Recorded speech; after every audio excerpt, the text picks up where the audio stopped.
Na skále stál a díval se dolů a přitom vzpomínal, jak se svou holkou byli spolu. Oni byli ještě mladí a rozum neměli a měli se moc rádi, i když nesměli. Potkali se na zábavě na horce nad Sázavou. On jí zbalil hrabě, já jsem jen kroutil hlavou a pak celé letní prázdniny pak spolu chodili a úplně všude za ruce se vodili.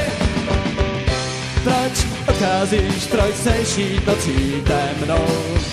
Co jsem ti udělal, že odcházíš? Vždyť si mi napsala, že chceš být jenom se mnou a že tě miluju, to dávno víš.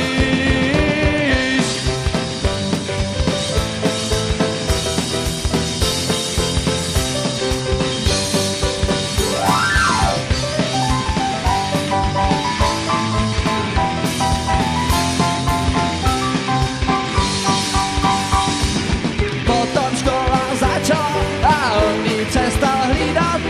Ona chvíli brečela, když přestali se vídat. Dopisy plné lásky si každý týden psali a jak se měli hezky, si v nich připomínali. A tak celých 10 měsíců se vůbec neviděli a tisíce dopisů si přes poštu vyměnili.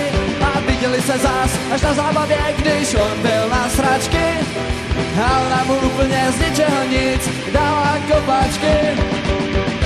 Proč odcházíš, proč chceš jít nocí temnou? Co jsem ti udělal, že odcházíš? Vždyť si mi napsala, že chceš být jenom se mnou a že tě miluju, to dávno víš.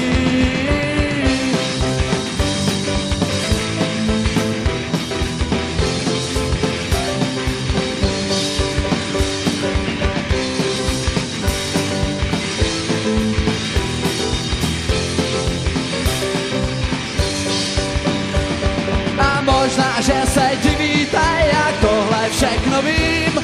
Vy totiž vůbec nevíte, že jsem tam byl s ním, když na skále stál a chtěl dolů skočit, jenže se asi bál, tak jsem do něj musel strčit.